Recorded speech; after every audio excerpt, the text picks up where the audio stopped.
Well,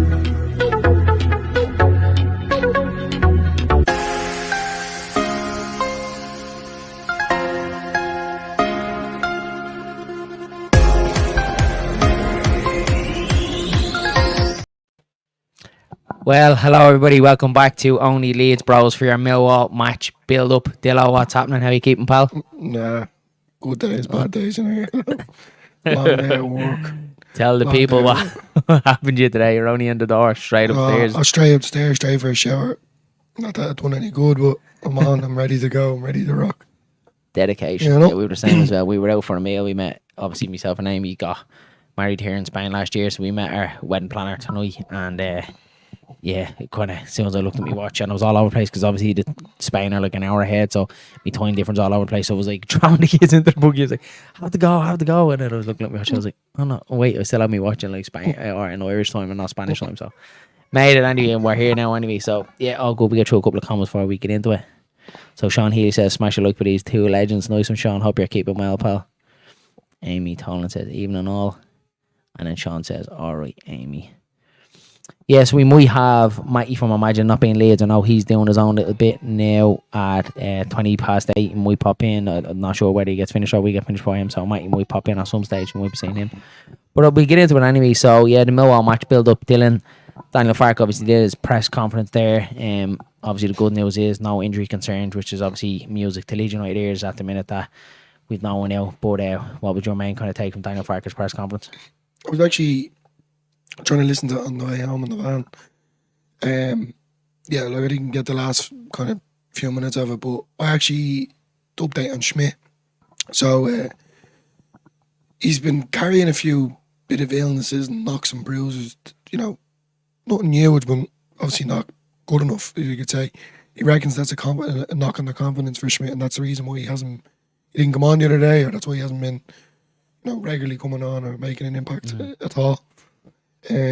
Just said that he needs to get his confidence up. That's what he's looking for. And then the same thing what I always keep saying about competition. At the back, should be fighting for that place against Bogle, Boyram, Firpo, yourself. He was asked about Boyram, how Boyram done. Said he done exceptional. From me playing on the left, and then obviously on the right in the following game. And then he done two solid performances defensively and going forward. So yeah, overall, not really much to kind of. Bamford's back, if anyone's excited to hear about that. Well, the team went on earlier on, but the afternoon, what way he would be, and Joe Gellhardt. So not really worried about that. I don't really care, to be honest. But yeah, look, other than that, everything seems to be going to go in the right direction, doesn't it? Yeah, I was delighted that they actually asked about Smith, because obviously we talked about it on the final point with Matty and Billy from South Stand Camps, and we obviously said the same thing, that like there's definitely an issue there with Isaac Smith and how is he not being played, and we were hoping that it is going to be asked in the press conference, and I was actually very, very surprised that it was, because usually it's just kind of always beating around the bush, wasn't it, with these sort of things. So I was delighted that she came out and she actually asked straight out what was happening. And like that's all you ask for a report. And if Daniel Farke dodged the question, then you're like, right, there obviously is something going on there, something that he doesn't answer. But he was straight on, and obviously turned around and said there was a couple of illnesses, a couple of knocks. He wasn't up to the physicality of the league, which is exactly what Danny told us. And then he also said in training they need to show it in training. So for me, it sounds like he has been back a while, but he's just yet to show it in training and get up to the physical level. And if that's what it is, well then 100% back Daniel Farke, because if he's not showing it in training, there's no reason then he should be on the pitch for Leeds United. If he's not at that level, when you see like the boys like Sam Chambers coming on, Charlie Crew, they're obviously breaking their balls in training and they're getting a chance to come on. And if he's not, well then he's every right. And at the end of the day, look, he's the manager. He makes the decision. He sees these boys training week in, week out, their attitude, whether it's training alone or in the recoveries or the general day to day, just looking after themselves. And if he sees that he's not at it, and we know it, I think with Daniel Farke, especially with the whole Jed Spence situation last year, we were told that there was an attitude thing there and he just wasn't giving 100%, and we were all like, why isn't he playing Jed Spence? Why isn't he playing Jed Spence? And long and behold, it all came out what was going on with Jed Spence. So to me, the proof was in the pudding with Daniel Farke. We see with situations like this, he's always kind of proven to be right. So if we're all asking as Leeds fans what's going on with Isaac Smith and he's answered that like that, all we can do is take it on face value. Yeah, but it gives us a bit of reinsurance down. Like this time last week. Exactly, yeah. like Yeah. that, me or Matty or Billy or anyone, even Sean from Mm. Ilko White. It comes to a point where us as fans going, why isn't this player coming on? Why isn't he making an impact? Why isn't he making an appearance at all? Yeah. And just straight off the bat, like now we can all go, all right, fair enough. He gave us a reason, and we can move on from it. Yeah, exactly. Us as Leeds fans obviously want someone to be fighting for this. Like I think Jaden Bogle, for me personally, coming in again from Sheffield United. You said it a few weeks ago about the the abuse you might as well say they'd be getting from Millwall fans, and obviously then the passing of George Bullock. It's obviously an impact, and this man is still making regular appearances, making good, solid games. Like he's playing well. Like obviously he's back obviously now as well from suspension, so that's good as well. But as well, it's kind of a bit of a dagger, isn't it, towards Boyram, because he actually has been playing well, hasn't he? Yeah, well, like, that's what he touched on with it, Sam Boyerman. He obviously spoke a little bit about, because obviously, look, he's done such a good job when he filled in for Fairbow. Look, he doesn't give you what Fairbow gives you, but he was solid, absolutely solid, done a job. We didn't get the result at Bristol, but he was really, really good the other night when he filled in for Bogle as well. And obviously now Bogle's suspension is finished, and you're more than likely going to see the both of them back, Fairbow and Bogle. And I think that's what you need, that kind of squad rotation. And he obviously spoke a little about Boyram, that he came in, he done his job. We all know about his injury CV, and he is fit and he is available for this game. So we have to see. Look, I think we all know that's going to be Fairbow and Bogle back in the fullback positions 100%. But that's what you're going to need through this season, where players are going to have to dip in, and exactly like what Rotwell and Tanaka are doing now, that when they get injuries, you expect these fringe players to be ready to jump straight in, that there's no difference to the squad. Of course, there's going to be like a little bit of a dip. They're not going to give you what your main 11 is going to do. But I thought Boyram was really, really good the 2 games, and he's just Mr. Consistent, and it just gives you that solidity and that confidence at the back to know, look, we all know what Fairbow can do. He's probably going to get another suspension this season with the amount of yellow cards that he's going to pick up. Boyram is going to be back in again at some stage, whether it's a knock, a niggle, suspension, whatever it's going to be. But my kind of fear was, knowing Sam Boyram's injury record, if he was out of the squad as well, and then we have to throw Isaac Smith in the deep end, kind of how is he going to fare though? So I would have liked to see, even if he isn't up to full pace in training, was there any harm of really putting him on maybe the last 10 minutes, 5 minutes, just to give him a run for Sam Boyram, so there must be a point that Farke is trying to prove that, look, I don't care if you're not doing it in training, you're not even getting on before these young lads, you know what I mean? So there must be something there that's kind of, it could go one way or another. Isaac Smith, he could be very pissed off going, you chucked on 2 young lads ahead of me, or it could shove a rocket up his arse where he's going to go, right, he means what he says, and I need to knuckle down and kind of make it. But that's what I like about Fark. Fark's making this impact to every kind of player. It doesn't matter what medals you've won, it doesn't matter what type of play, appearances, etc. Yeah. You could die for the club, it doesn't make a difference. If you're not up to scratch or you're not up to physical fitness, you ain't getting on. And that, as I said, we were all moaning about it last week. Why isn't he getting on? Why didn't he come on the other day? He hit the nail on the head. He's simply not up to scratch. Whether it is injuries, whether it is illness, he's not up to scratch. Simple. And that's what I like. He's blunt and honest about it. He's not beating around the bush. Yeah. So I have to give it 10 out of 10, Yeah, at least we know what the situation is. Do you know what I mean? So but it's good there as well to have Boyram in that there. So say tomorrow night, for example, touch wood, we are winning, that you can swap Bogle or Firpo off, bring Boyram on, give him a bit of, just get minutes up. I'm expecting now a decent game from Bogle tomorrow, because obviously he's after having his little rest. Like, Firpo was good now the other night as well, because it was like he kind of had that little game out, took it out of the 4-9, with suspension. Same thing now with Bogle. So I'm expecting Bogle to come back in and hit the ground running and give us a big performance after missing last week. They kind of come back down and nail a spot in, because if he kind of comes in and doesn't really hit the ground running, then you're kind of like, oh, well, Boyram did a better job last week. So I'm expecting Bogle to come in against Millwall tomorrow and really, really lay down a marker tomorrow. So sometimes that's what it needs, and that's what squads are for, that you can kind of take people out of the line if it is suspensions and injuries, that people can jump in and take their place, do a job in there, and then they come straight back out. And I think where Boyram is in his career, the age he's at, his injury record, and he's obviously a Leeds lad, he's probably absolutely delighted that he's getting on, and he's probably happy enough to do that job. Do you know what I mean? To come in and just see us get out of this league, because if he can get under a CV that he's got Leeds United, part of the squad that got Leeds United promoted out of this division, like, I'm sure that's probably going to be up there with his best accolades in his career. So for me, it's absolutely 10 out of 10 for Sam Bourne, because you definitely need them squad rotation players. 100%. So we get into a couple of the comments before we move on. So Daniel says, predictions for tomorrow, lads. Gonna go 2-0 Leeds myself. I think. Hope you're right, Daniel. Yeah, I hope you're right. I think I said 1-0. I think it's going to be hard for. I said 1. No, I said 1-0. You said 1-0, did you? I said 2-1. Yeah, I said 2-1. I think it's going to be a tough game, because looking at Millwall's, that we'll obviously get into Millwall a little bit more in depth and kind of what they've offered and where they've been. But I don't think it's going to be an easy game going down there. Sean says, Fark says the same about Cresswell last year before Cresswell did pop up. I always be pissed off that I was behind Liam Cooper. Yeah, I'd say he was. And with Smith, I'd be pissed off I was behind the young lads. And yeah, and that's what we obviously touched on that. And I'm sure it's going to go one way or another. Isaac Smith, that he's either going to be going, you're after putting on a load of young lads ahead of me, or it's going to go, right, I need to put up my socks here. Then he says, be a tough game tomorrow. I want us to win, but I think it's going to be 1-1 draw. And realistically, I don't think that would be a bad result. I think, if we could take 1-1 down there with the form that they're in, they've obviously won the last 3. If we could take a draw down there and then we go beat QPR the weekend, it's not bad. It just keeps everything tipping over. Do you know I can see this being the most frustrating game of the season, lads, if I'm being completely honest. In the Den, on a Wednesday evening, it's going to be... They're literally going to frustrate the absolute life out of us.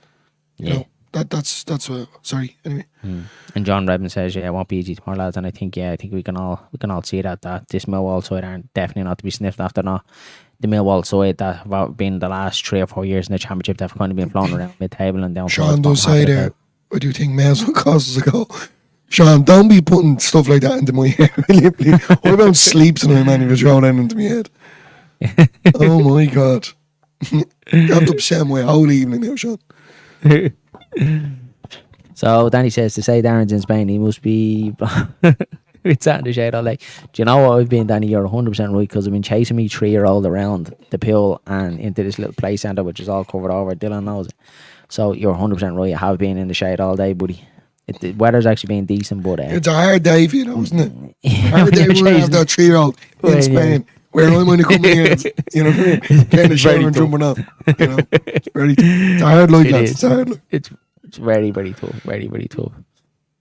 It's amazing. Yeah, that's what I'm freaked tomorrow. It's one thing that I just think Millwall and set pieces, they're just notorious for it, and I just think they're just going to lay everything on Meslier tomorrow, where it's going to be corners, free kicks, crosses, absolutely everything. I just think they're going to lamp everything on Meslier tomorrow. If I'm not mistaken, I think from the interview with Fark, was it they're like very good from set pieces? Am I right in saying? Yeah. They are like 100%. They're a big physical side as well. So we'll have a look over the last 3 games. They've won the last 3 games 1-0. So they bet Plymouth 1-0, Swansea 1-0, and they bet Burnley 1-0. That was on their last outing. That was at home. Which, when they were looking at the fixtures and they seen Burnley at home and Leeds at home back to back, they would have been, the fear of God would have been in them. But to beat Burnley 1-0, that's absolutely nothing to be sniffed at in this league. And all the last 5 games, they've only conceded 1 goal. And that was home to Derby in a 1-1 draw. And then they also drew 0-0 with West Brom, which is definitely nothing to be sneezed at as well. So it's going to be tough, lads. Their last 3 wins, do you know what I mean? Having lost in the last 5, really, really tough side going down there. And the more I'm kind of looking at them, like, look, I'll take a draw. I'd love us. I'd never turn around and go, yeah, just go out and take the draw. Of course, I want us to win 100%, but will the draw be the worst result? I don't think so. We'll just bring Matty in here. He's just popped in. Evening, Matty. What's happening? How you doing? You all right? Good to have you. What is the story? Not much, mate. We were just talking there about Millwall's recent form. Just had a look through it there. The last 3 games they've won, the last 3 all 1-0. Bet Burnley in the last outing, and they said they would have been saying that 2 back-to-back games at home, Burnley and Leeds, they would have been fearing the worst, but they've obviously bet Burnley 1-0 and now Leeds tomorrow night, so to them, their tails are going to be up against us tomorrow, isn't it?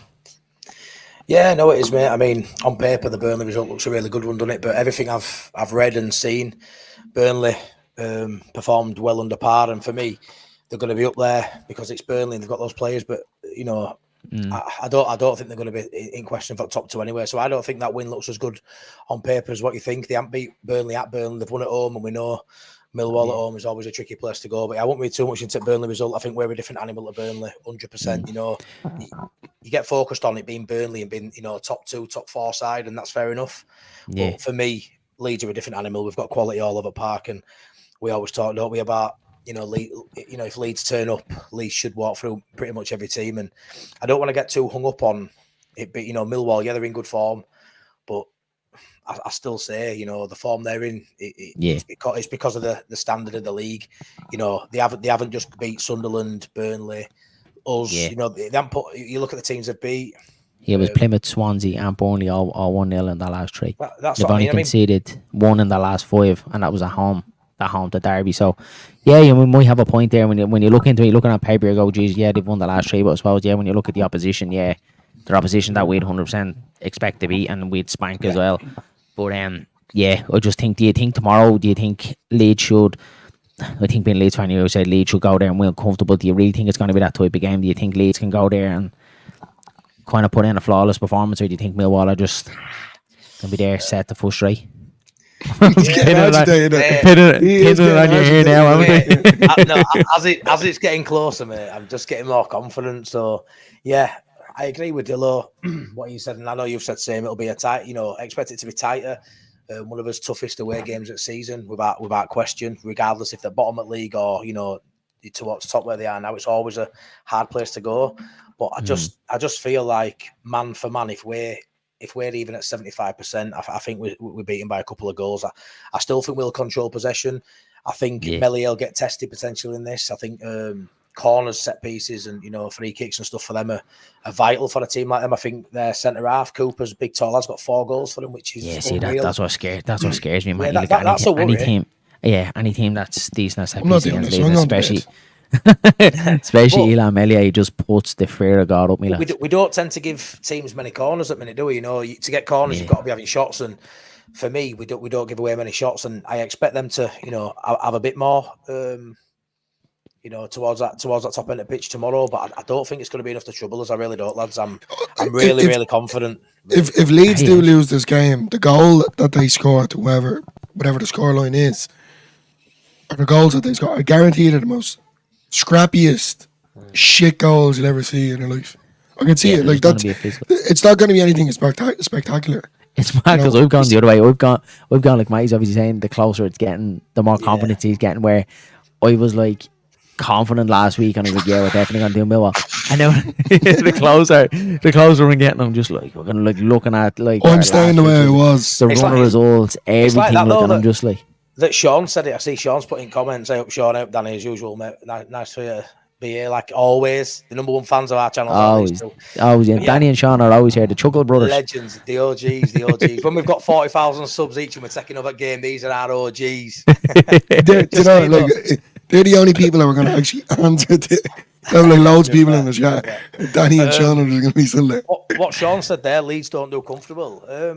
In terms of scoreline, I sort of agree. But in terms of the actual game state, I'd have to disagree, Sean, to be fair. Like I think we look really comfortable pretty much every game this season. Even the loss to Burnley, we looked comfortable, which sounds crazy because we didn't win. But I think we look very comfortable. But I get what you're probably referring to, the scoreline. We don't tend to punish teams, and get out of sight. Punish teams, yeah. But I feel like we speak about it every week now. We get in front by a couple, and we're sort of sitting. And I would say we look really comfortable, Sean. To be honest, not many teams are troubling us at all. I don't know what you guys think.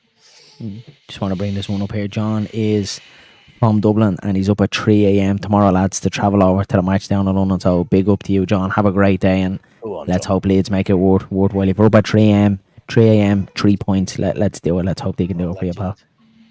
We'll get you revved up. Daniel says we have way too much quality for Millwall. They are due a thumping. I hope so. I would be surprised if they get more than 3 shots. Yeah, I do. I don't think we're not giving up many chances whatsoever. I think Matty said it on the final point. Was it 3 goals we've given up in or 3 shots on target that we've given up in our last 5 games? So I can't see them getting many chances. I just feel like they might do the same to us as well. I think Leeds, when a chance does come along, I don't think we're going to have the luxury tomorrow that we can miss 2 or 3 or 4. Do you know what I mean? I feel like straight away when we get our chance, whether it's Pirro and Joseph, I'm sure we're going to get on to that and get the lads' thoughts on who we think should start tomorrow's game. But I do think when we get that first 1 or 2 chances, we need to be putting it in, and we need to be going up. We can't have this luxury where we're going to miss a couple and we know what happens then after that. I just feel like a set piece, they could easily just nick one off us, and then it's kind of then you're 1-0 down, and then the crowd are behind them, and then it's all against us then, and we're kind of chasing the game. So I can't see it being an easy one anyway. I don't know which one you are, but the both of you are the Chucker brothers anyway. Have you seen that? Have you seen that crazy stat from? Is it like January last year or something? Well, January this year, where the last 16 games they've scored first in. They've won 13 and drew 3. They haven't lost a game. They've scored first in, which is that goes to show that form they're in now. Which, like I say, I don't think it's down to them being a good side or such. I think it's more the league, but it goes to show it's not just temporary form. It goes to show there's a bit of longevity at that form. You know what I mean? You can see if it's gone 16 games where they've scored first, they don't lose that game. That's massive. Mental, isn't it? You can definitely see. It's something in my mind. If they want to score a goal early, it could be a bit like Burnley where they're just sitting and we can't break them down. But I just tend to disagree with that concept. I think we'll have too much for them. I really do. Yeah, as well. Robert Watts has here that we shouldn't be settling in for anything other than a win will not be acceptable. And I agree. I think we're Leeds. I think even if we do kind of get out there tomorrow and we sneak a draw, it's still going to be like, should we beat Millwall? I think we're always going to be like that. Us, the fan base that we are, we always want better and we always expect better from Leeds United. I just don't think it would be a bad point on the road, especially down there in midweek. We know what Leeds are like midweek. If we do go there and we do get a draw, and if we do QPR then the weekend, then it's not a bad point. Look, I want us to go there. I want us to take out. Like, what a statement would that be if we do go down there and pick up all 3 points, lads. Like, I think that would be massive. And I know it's only Millwall away, but I just really think then the rest of the league turn around and go, wow, like Leeds are really up for it here, and then QPR home the weekend. It's like what Mikey said, that should be another Plymouth all over. We should be absolutely spanking them the weekend. And just Leeds need to come out and get an early goal. That's this is going to be such a frustrating game. They're going to sit back in the fan and try and catch us in the counter as per usual. But I'm sticking to what I said, lads. After the last international break, I can't see us winning everything. I'm being honest. You did say that. I'm saying 1-0 to Leeds because I don't say anyone else to win. Well, I'll say 1-0 after the Sheffield United. After Sheffield United, you did pinpoint Millwall. After Sheffield United game, you did say that you think the toughest game is going to be Millwall, and that's the game we're going to slip up. I just think we don't do well in midweek games regularly, and then especially going down there, London. It's just we're in London. I do think though, we always say, don't we? Like I harp on about all the time about a point away and 3 at home, and that'll see you up. But there has to be some games, when you're Leeds United and we are predicted to be in top 2, and I think we'll win league as most of us would agree. There has to be games away from home that you do win. You look at Sunderland and Norwich. Fair enough, a point there is fine, but then Bristol City and then Millwall. Yeah. These are games where it's all right saying every away game. Which this is what I'm talking about, mate. That's exactly what I'm talking about. You can't keep drawing your Bristols and your West Brom away as well, 0-0 as well, picking up. That's what I'm talking about. It seems like Leeds get a run of games where it's kind of teams that are, you could say, in the top 10, give or take. They do well, they might get a draw here, mostly wins. And the ones that are lower, Leeds just go out and just fumble it completely. And then what Sean said as well, it's just kind of ringing a bell now again. About Meslier, I think Meslier is going to really, really, really either, excuse me language, fuck us up here, or he's going to have a blinder. It's one or the other. Yeah. I just think ever since that howler, lads, you can see the defence and the midfield, we've just kept everything as possible away from Meslier, haven't we? And I think that's probably going to be the plan for the rest of the season. Just don't let them get a shot away. Don't give them any opportunity to put any sort of pressure on Eli Meslier. I know that's horrible to say, but I just think that's probably the best thing. Because that was really big howler, obviously, what he did against Sunderland, and that could have really damaged his confidence. And I think Mark probably said, look, we need to be rock solid for the next couple of games. Give him a couple of games where he has no shots, nothing to deal with, and let him just try and gradually start build his confidence in. But I do think tomorrow, I think they're going to try to put everything on us from set piece. So they've had to have looked at Adam Elliott and say, any kind of opportunity we get the ball straight. You tired there, Lilo? There's some of my eyelids. And I am tired. Bollocks. Yeah, I just think any opportunity they're going to get, they're going to try and put us under pressure. Long ball straight in on top of Eli Meslier. Wouldn't be surprised if they put the boy Cooper on Meslier and just put him sitting on him and put him under pressure. They're just surely neither of you guys see them scoring from open play. You're probably I'm thinking I'm thinking set pieces like that, free kicks, no goal, corners. Yeah, that's what I'm thinking.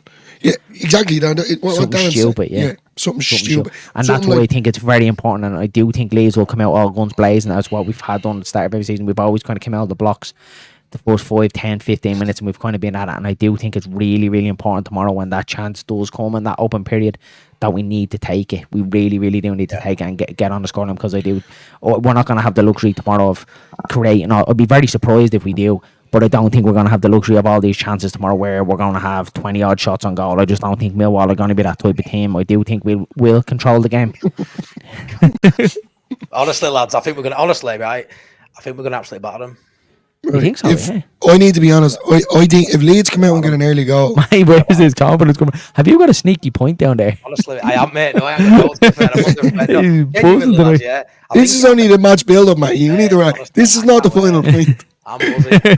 What's Danny saying? Come back to Danny. Danny went back here. Dillo, you haven't used the Pirro doll.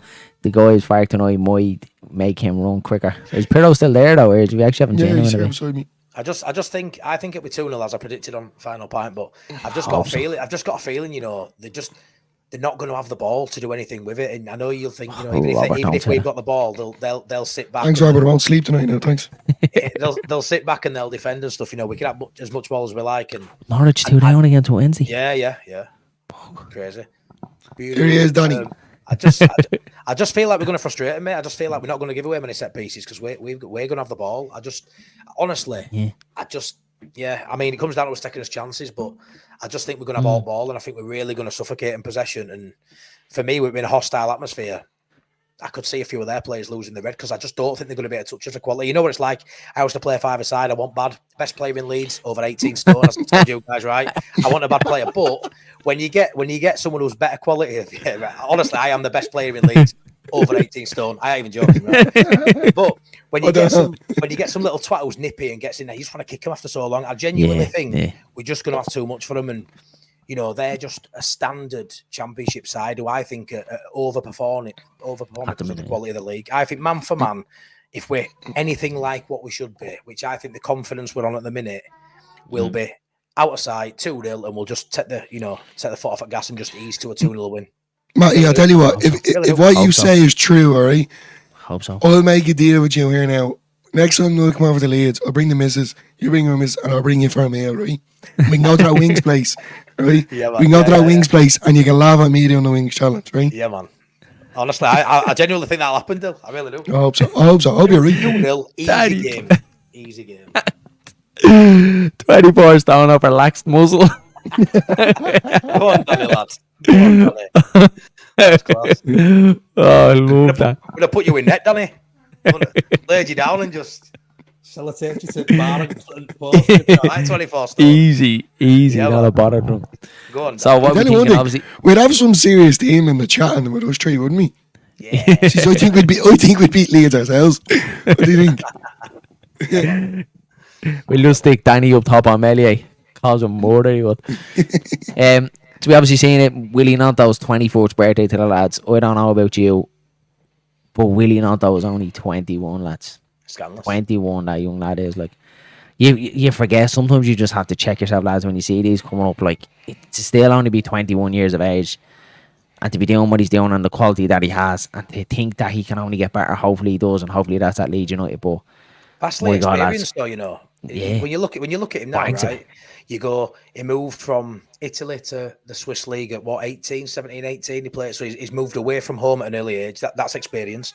You think he's got a relegation from Premier League. He's got missed out on promotion, and he also went through all that debacle at the start of that first season, where like that there in 2 seasons at Leeds United is character building. A lot of experience there. Scoring at Old Trafford as well. Yeah, I mean, for a 21-year-old there, he's gone through the mill a bit and he's come out fighting. So I think he's got a lot of experience there at such a young age. Millwall tossers. I love it. I love all right. You were mid-flow there, mate. You didn't want to stop it, but I just had to. I love it, right? We'll go in depth, won't we, and what we think, and try and come out of all these like tactical nails. Someone like Millwall tossers. To be fair, right? That's what I'm like in normal everyday life, and you've got to try and give a bit more because it's pointless being on here. But I could literally come in and go Millwall tossers. Fuck off, it's 2-0. Like, not many people. We can all do that, yeah. Yeah. Love it. So what are we going with then tomorrow? So obviously I think we're gonna go with Nanto, Aronson, and are we starting James or are we giving Solomon a run out or what do you think he'll do? James, Yeah, go with James again. definitely. I disagree. Mad not to. Hold on, might you have something there? I knew he had something burning. I disagree, Dilo. I want James. James is one of my favourite players. I just feel like we're not getting the best out of Willie Gnonto on the left, which I thought was his best position. That's I Willick. thought- Well, so did I. I thought the left, he was going to have that position until some other lad it. But for me, I think we need Gnonto back on the right, which might mean he gives some minutes to Solomon. I might be wrong with that. Plus, if you're thinking it's as tight as what you're saying, you'd rather it be Dan James coming on off a bench with 28 goals than Solomon, would you not? So I think he might tweak it. He might not. He might go. He doesn't tend to change things. I think he might tweak it. Yeah, I have to agree with you, but also I have to disagree with you. Just for the simple fact is, Yeah. this is going to be the most frustrating game. It's going to be like Burnley to a certain extent. And I think Leeds need to get a goal within the first 15 minutes. They need to get a goal very early. I do agree with you though. I know what you're saying. Yeah. But I think you need to get a goal early. Bring a Dan James on in the 78th minute if we're losing 1-0 to try and get a draw of it. I'll take the draw, don't get me wrong, but Yeah, I get you. I think, but I do understand what you're saying. I just think the way that their form is going at the minute, they're just going to frustrate the life out of us. Dan James up and down the wing, up and down like a lunatic, 90 miles an hour. Yeah. He gets a goal. But I do understand what you're saying. You're thinking just go for it from off, aren't you? You know what Yeah. I mean? Try go and for get, the start. Yeah. Have the That's- game that's home. why I was Have the thinking- I game just home and hose, then bring Solomon on. Yeah. I'll tell you one thing, lads. This is a There's game. both sides of it. There's both sides of it. There's both sides of the coin. 100%. I mean, this is a game where obviously we all three of us love Rothwell and Tanaka, and we probably wouldn't change it if we had everyone fit. We love it, but this is a game, innit, where you look and go, I wish we had Ampadu fit. Yeah. Someone who's got that bit of bite in middle. You know, You this see is someone a game, put, innit? someone put up there his highlights 24-25 and I was like, oh, I don't have Ampadu back. I was watching them back today. Like, but yeah, like that. It's these types of games now against Millwall, isn't it? You'd love to have Ampadu back in there. You would. You really would. Him and Tanaka in there. Not saying not against Rothwell. I mean, you call him the Rottweiler. He's got that bite to his game, but this is a game where you look at it and think if everyone was fit, I could see Ampadu slotting back in there, just for this particular fixture. But it is. Danny has one here. Would you play Gilavogi to Mark Cooper? Both the same height. Don't know. Is it a bit of a risk to start Gilavogi at the minute, or do you think Fark would have the attribute wise? I get what he's saying. Attribute wise, I can understand where he's coming from with that. Yeah. I mean, if it signed for us at the beginning of the season, then maybe but he ain't gonna throw him in yet, is he? Yeah. So Daniel says James has to start tomorrow morning match on Saturday. Yeah, I think agree. so. I think I agree. But I can understand where you're coming from. Might eat that. I do. Get Solomon in there, my- kind of get him firing, and then like that when they're wrecked. Fark's probably notorious bringing on the last 20 minutes. Is that enough for Dan James to actually come on and impact the game?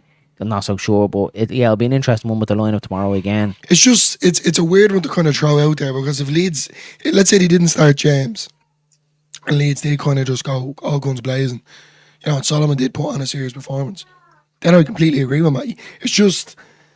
It's hard, isn't it? It's actually kind of frustrating to be honest. It's I want just James to start as well, mate. because it's Millwall. It's just annoying. do you But know then what I can understand where Matty's coming from as well. Is that Yeah, definitely. I don't think we're getting the best off Nanto off the left as well. Yeah. And if you swap James to the left, we're definitely not going to get the best of And they James aren't off the going to left. drop. And they aren't going to drop Nonso, are they, Darren? They aren't going to drop Nanto. I can't see him dropping Nanto. I can't see him dropping Aronson because he's really up to his performance, especially coming back from the international break.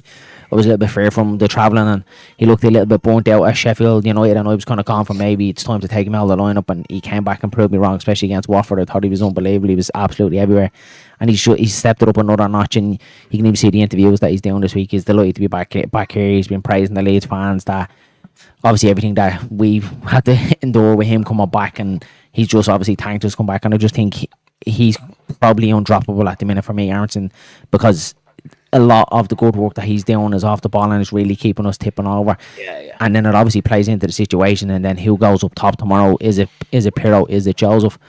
I was obviously the flip of the coin last week. I went with Pirro last week just because the opposition I'm playing. I think tomorrow, lads, Joseph.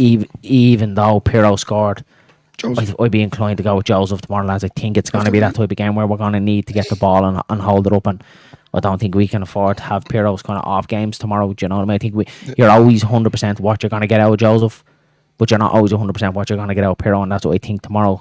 For me, anyway, I think Joseph should come in tomorrow, Yeah, but is that I have to harsh? agree. It probably is Have very to. harsh dropping Pirro tomorrow. I Don't think he will. I hope. I'm a massive Joseph fan, but I hope Pirro starts. I'll be gutted if they start Joseph tomorrow and he doesn't score and doesn't look good because it's a tough game. And then QPR at home, Pirro starts that game and gets a couple of goals. That'll annoy me. That I don't want it to end up where, Joseph's struggling and battling with these players, trying to tire them out, and then he comes on and gets all the glory. Because I'm just a big Joseph fan. But I disagree. I think he'll start Pirro. I feel like he should have changed it last game and he didn't. And the fact Pirro had one of his better games, I think he sticks with him.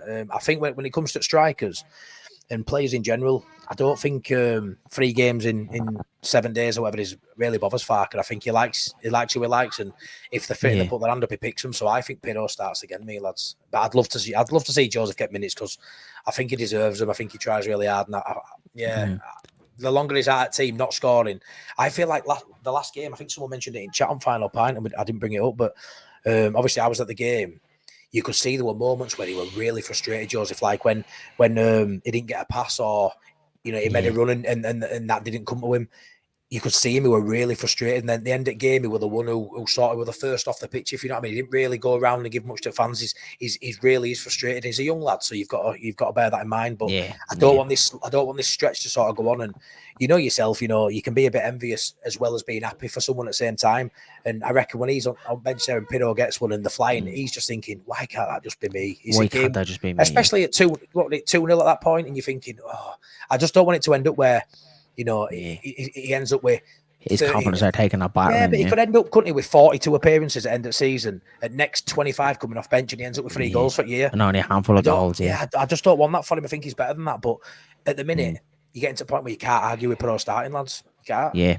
No, I can't. And look, if the lineup comes out tomorrow and Pirro is starting, I can understand where Fark is going to come with it. But I just think if Pirro can go out and give us a performance and we play to his strengths like what we did, get the balls and get crosses into the box, that's where we know Pirro thrives in and around the box.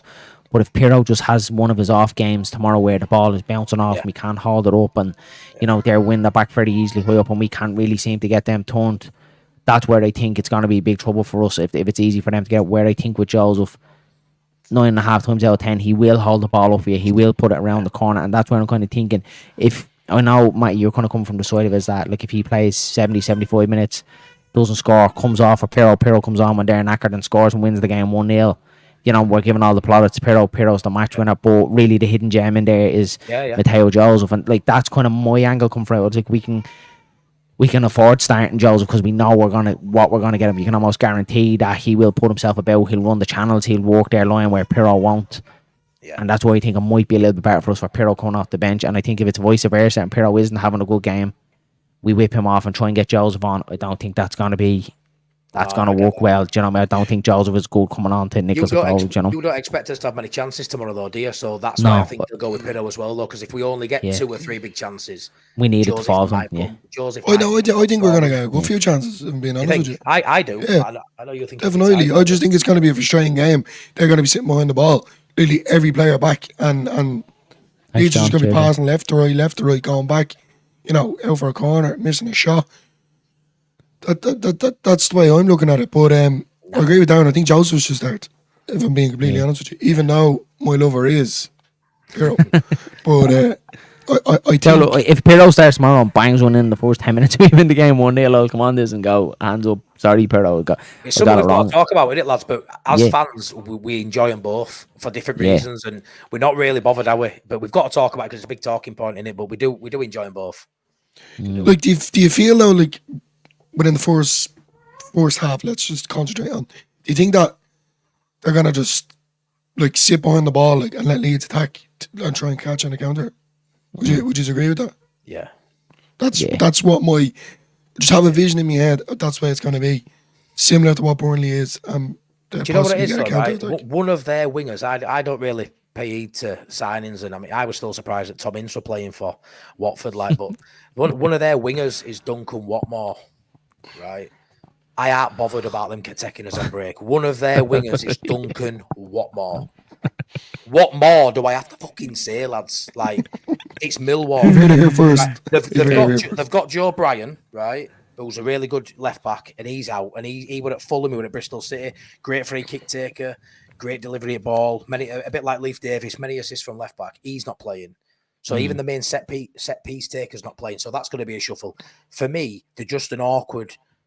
It's that Sunday league pub team who just want to kick lumps at you, and they're gonna hone in on all the environment and everything in that stadium to try and put us off. And for me, it ain't gonna matter. Like I said, Duncan Watmore's one of the wingers. Come on, right, mate. You've changed my mind. We're gonna win. I'm gonna hammer them 3-0. Easy has here. Don't need to make change. Millwall are not on our level. I wish Leeds fans would stop slagging Pirro off. You lot are underestimating Pirro. All the work hard. Clap trap is rubbish. Easy. Yeah. No one's easy. underestimating him. No one's underestimating him. Easy. Yeah, I don't think I sleep with this man every night. I will never underestimate him. Yeah. I don't think we're underestimating Pirro at all. It's not that. It's more so, I love Pirro. I think we're all a fan of Pirro. It's more so we need to play to Pirro's strengths to get the best out of him. When we don't, and we're putting him in that number 10 position and trying to ask him to hold the ball up, that's just not his game. That's just not his game at all. We need him to be the fox of the ball. Feed him when he'll score goals. Then that's it for me. If we play to Pirro's strengths, for me, he's starting every day of the week 100%. But that's my fear. Will Fark turn it where we're trying to get our wingers, getting Pirro in the box, getting crosses in. If we're going to play that way, 100% Pirro every day of the week. But I don't think Fark likes playing like that. There's times where he likes to be direct, hold the ball up, and want a striker to do the hard work. So it's different horses for different courses. Vouch for both of them. Vouch about them 100%. We can't hide from the fact, like, you know, even easy there saying that. I get what you're saying, but you know, how many games have we seen where when Pirro doesn't score and Pirro isn't having an okay, you know, even an okay game, he's not in the game. And I know you have moments where this season he's been a lot better at when he's been average, getting the goal. But even all last season, it was so frustrating. Like, he's getting the plaudits now because, you know, the G&A's there. It's a goal or assist every 81 minutes. You know, no one's stupid enough to think that's not a good return. It's brilliant. He's justifying his tag.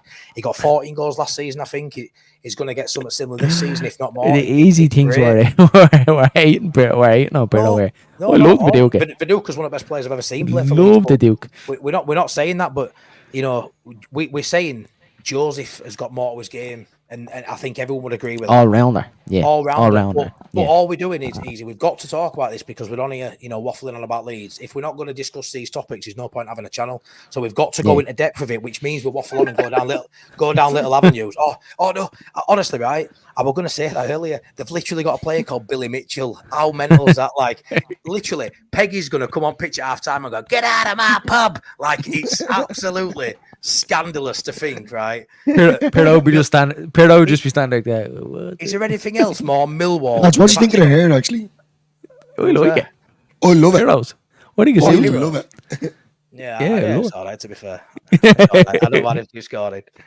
But yeah, I think we all agree with that, don't we? Pirro does have a touch of Duke and how you look about him, but he ain't nowhere near as good, obviously. But you need to colour that hair in, Dillo. Yeah. Everyone's shouting out with it. Daniel, if you want to get me the crayons, Easy Duke was I'll let you do it. Yeah. Yeah, Viduka, like, he did have a bit of pace, lads. I know he's notorious to be like this Lasaga kind of slow, but Viduka had a bit about him, lads. He could move. He could move for the big boy. Yeah, I think Bergkamp what best though. That elegant forward who looked like he weren't in game, and then he was a brilliant. I know when Arsenal won Leeds, he was that goal against Newcastle. Remember that touch around the corner and the finish. Yeah. Absolutely, I always think him and Viduka were very similar players, but obviously Bergkamp had a better. Do you know what's mad, lads? Because I was obviously like fairly young at that time, growing up. But with an Arsenal fan that I work with, we obviously got talking about like strikers. We got talking about like Yakubu and all that used to play. Look, just naming off these mad players. You know what I mean? We're talking about Viduka, and then he obviously brought up Bergkamp. And I didn't know he had a fear of flying, lads. That he never flew to Champions League games with Arsenal. He never flew to any games. He was afraid of flying. He point blank told Arsene Wenger, "I'll sign for you, but I'll never I'll get boats and coaches or whatever, but I will not be getting on a plane." So he missed an absolute heap of Arsenal Champions League games because he just point blank refused. He didn't want to fly the games. I never knew that. Isn't that absolutely mental? Like nowadays, when you think of all the stuff that you have out there, like obviously tablets, Calm tablets, or take a point or something like that when you get on the plane, like it's absolutely mental, isn't it? I was just like, I thought was like, you for real? He was like, yeah, he was afraid of flying. He wouldn't get on flights. Like absolutely mental when you think of it like that. It's easy now. Now we have AR and Rotwell. Pirro is getting the service and Padua can't match. Easy. It's not a bad shout though either. Though. Yeah. No, you've got to think. Joseph started the season, lads, and he had a really passive midfield. You know, giving him the ball. You know, now we're a lot more progressive, and he hasn't played as many minutes, has he? With Tanaka and Rothwell as he had with Ampadu and Gruev. If you think, he started that first 6 or 7 games and Ampadu and Gruev were in there. And then they've sort of switched up. Piro's come to the forefront as that midfield sort of changed. So I do think he's the fruits of the labour from that midfield has really give Piro, more chances than he would have had. So I don't think Joseph's had a run of 5 or 6 games really with this midfield, if you think about it. Yeah, true. When you look at it that way, yeah. And obviously, that's what we're here for, is to break down, have a look at, because we all see different things and have different opinions. And then, like that, when you speak to someone else and you put your opinion across, you'll be like, "Jesus, yeah, my opinion actually isn't valid anymore," or actually agree with him. And obviously, this is what it's here for, and that's why, like, some people want Pirlo to start. Some people think Pirlo is unbelievable. I think Joseph has a lot more to his game, and I think he probably will reach better heights than Pirlo. I think we all see that and agree with that. That's if he keeps his potential going. But for me, every day of the week, if we do play to Pirlo's strengths, I would be starting Pirlo. But that's just my fear, is that there's a lot of times that we don't play to Pirlo's strengths and we do try and get him to hold the ball up. And we all know how many people have turned around and said about Pirlo's touch. It just hops off him. Absolutely hops off me. He can't control it. And that's no good. If you're a striker and you're under a bit of pressure and you're trying to get the ball forward quickly, that's no good, because it's coming straight back at you, where 9 times out of 10, Joseph is taking that ball in and turning. We've seen the pass, and his pass for Dan James at Wednesday. We've seen his range of passing he has, and that's obviously why we touched on a little bit ourselves, Matty, and we've had the conversation about him. Is there a possibility of him playing in the 10? Because you can see he's agile, you can see he has an eye for a pass. Like, who knows? And we've all spoke about, is there a way of getting these two boys into the team? I think if Fark could find a way, I think he would. That would be savage, wouldn't it? Honestly, it really would. Nando on the right, and then Ramazani on the left. They say the best player I've seen playing for the age is Tony Yeboah. I do think, when we were on about earlier about Dan James starting or Solomon, I do think he's got to look at starting Solomon at some point. And I know he'll do what he wants when he wants, and even if all fans wanted him in, he may not do it. And all the fans certainly don't want Solomon in at the minute.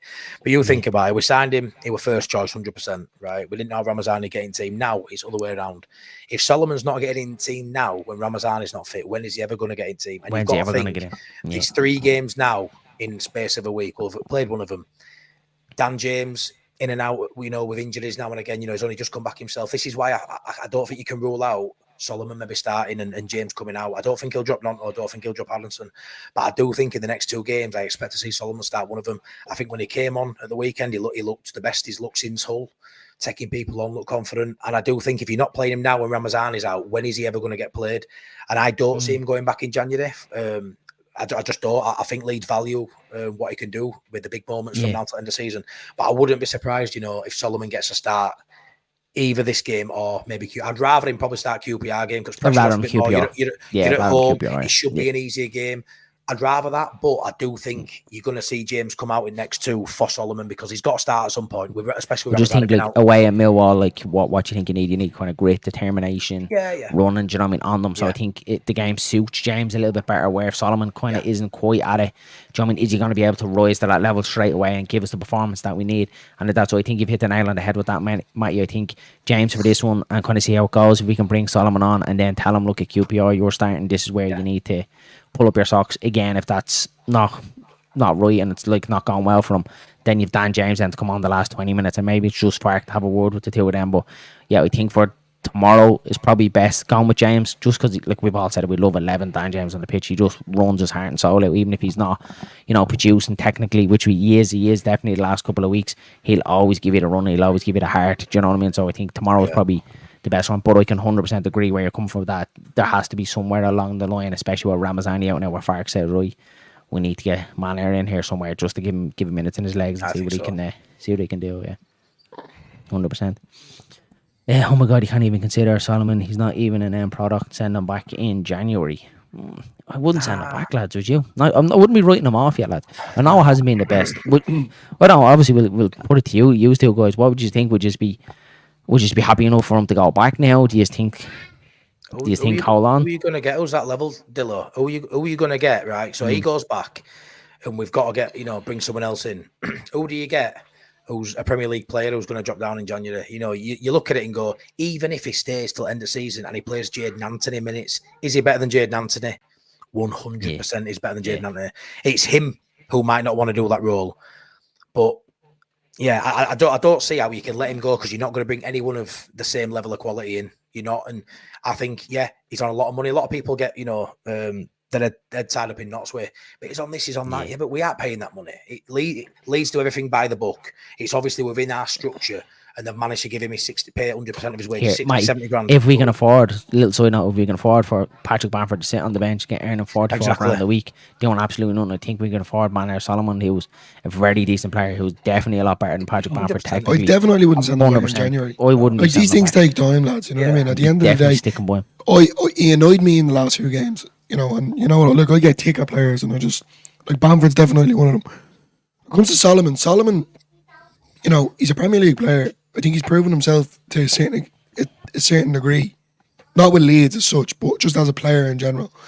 You know, injuries that came across to him, I clearly have knocked him back.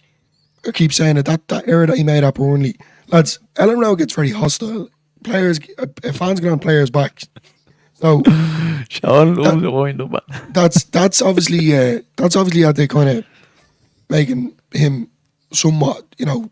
He's getting a lot of hate, though. He's getting a lot of hate. I mean, that's what I'm saying. But like things take time for people to say send them back in January. Crazy. That's crazy, man. Like it's gonna come a point after January, you know, come February. If Leeds are sitting in top position, every player, everyone, even the background staff, are all going to be buzzing. Everyone's going to be ready for this. You know what I mean? Well, what Anto says here, right, and something that I want to touch on. If we think back to the Norwich game, lads, we were bringing on.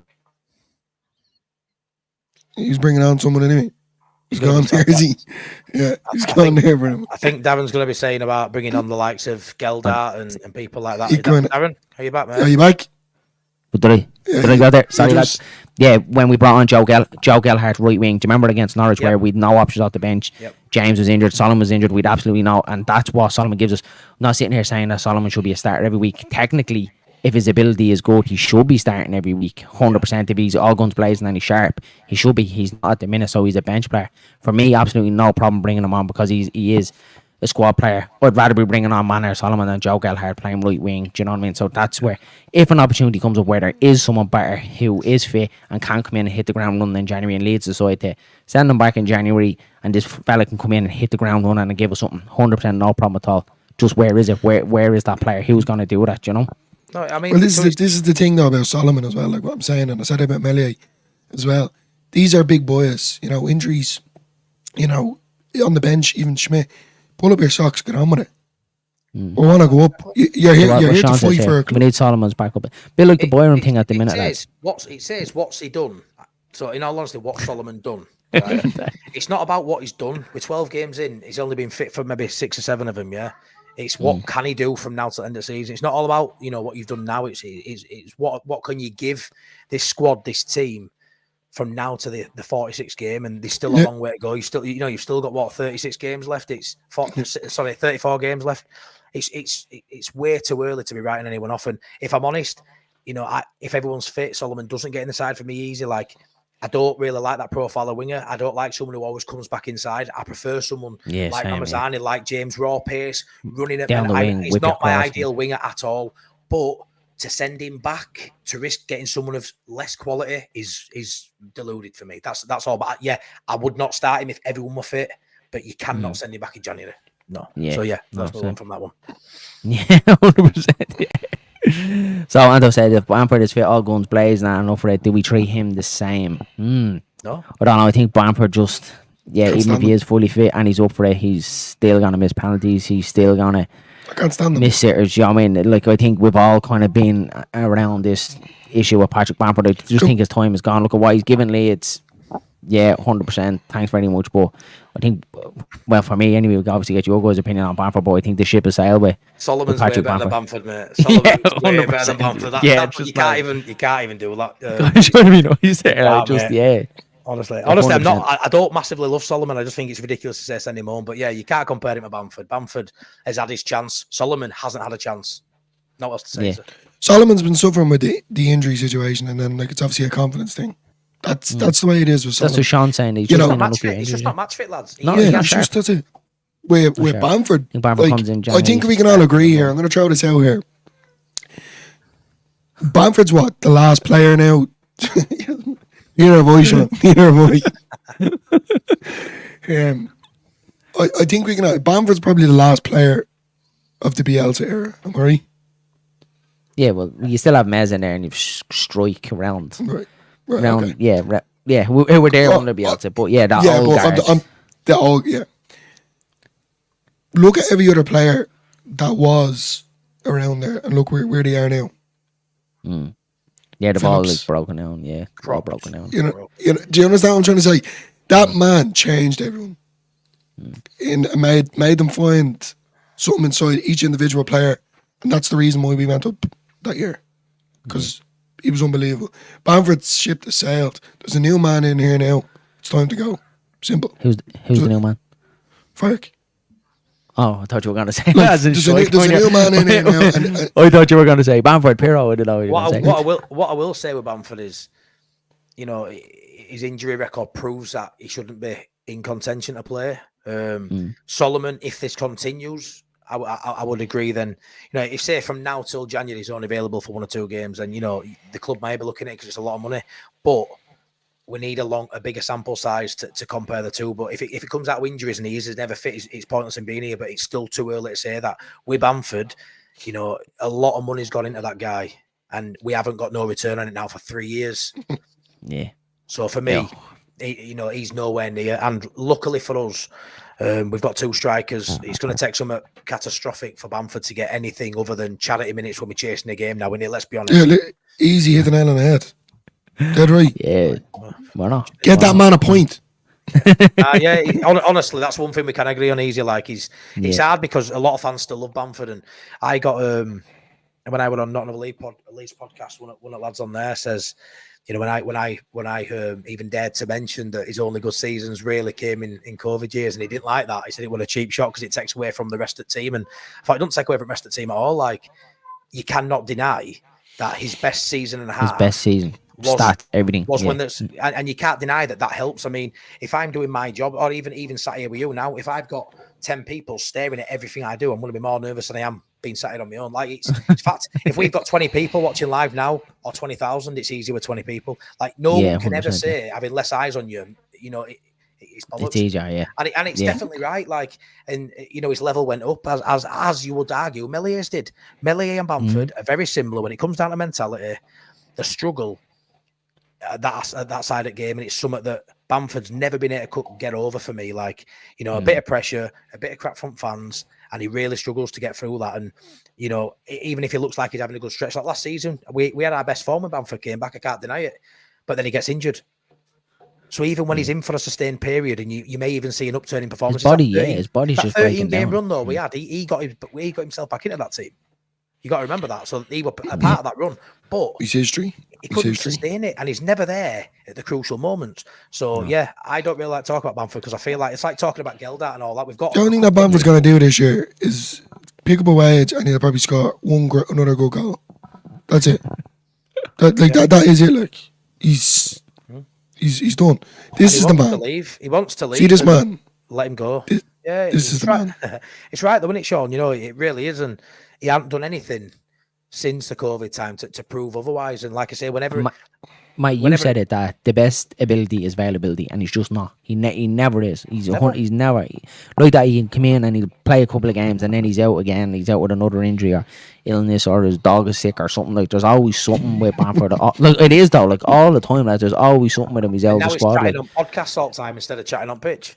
That's it. Like, do you know what I mean? I said that a while ago. Like that annoys me. You'll have the rest of your life to talk about Bielsa, do you know what I mean? Exactly like what Stuart Dallas said, went on the podcast, talk about then. You have all them years ahead of you to do all the podcasts or whatever you want to do.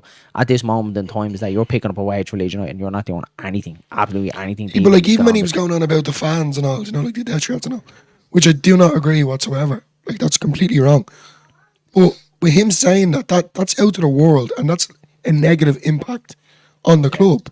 You were meant to be training, man. You were meant to be getting fit here and get out into the Premier League, and you're on some podcast talking bollocks. And it feels like when he's saying that, like obviously about the death threats, and again, then echo what you say, no one agrees with it.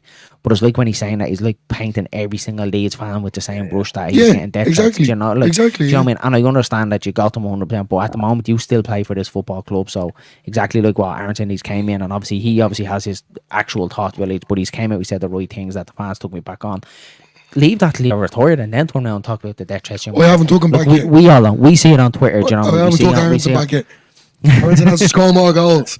We see it I on, said- like in this stream, like boys. I'm sure we've all even got a little bit of hate since we've started up, but like our own content pages and all. You do. That's just a way of life. But you don't revel in it. Like you move on and get past it. I mean, one person doesn't suggest what the rest of the world thinks about you or the rest of the fans think about you. Just because one twat on X wants to send you death threats, or do you know what I mean? It doesn't define a whole fan base. So for me, yeah, just leave that at the door. Like, 'cause look what Roy Keane says. You know what I mean? Just do your job, but don't be sitting on podcasts waffling pure shit. Do you know what I mean? Do whatever you can to get back on the pitch. Do you know what I mean? That's what I'm saying. Like, the two were like sitting in a place, but as I said, it's putting a negative impact on Leeds United.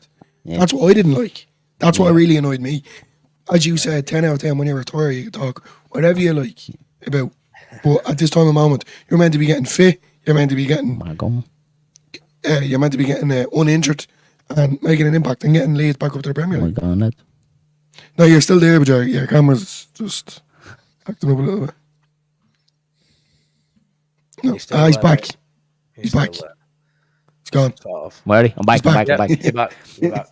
Right, boys, I think we'll wrap it up there. We're nearly an hour into it, and we can just go on about Bamford and Solomon and everyone till the cows come home. But we'll wrap it up there. Look, obviously, tough test tomorrow at Millwall. Let's hope Leeds United can get through it and pick up the 3 points. I don't know where I'm going to watch it. I'm in Spain, so I'll be trying every pub up and down the strip to see if anyone has it on, and Champions League games on as well. So fingers crossed. I'll we can charge the get it iPad for somewhere. you. Set it up You and can- just face it at the telly. 100%. Right, cheers, lads. Don't forget to go across, check Matty out, and imagine not being Leeds. Congratulations, hit 250. Matty, wasn't it 250 this week? Yeah, Go back, go on the Matty lad. So fly across there, show Matty love. Anyone that's not subscribed, go over there. Make sure you hit the subscribe button. I'm going boys. live in 10 minutes just to waffle on about similar what we've talked about. So Lovely, Head over, lads. guys.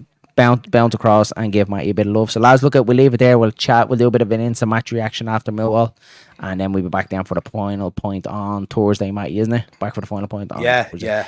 So take it easy, lads. We'll chat to you all again soon. And again, before you pop out the video, don't forget to like, subscribe, and comment, and get across to Matty's Cheers, channel and Sean. show him a bit of love as well, lads. All right, boys. Have a good one. Right. Thanks for popping on. See you, lads.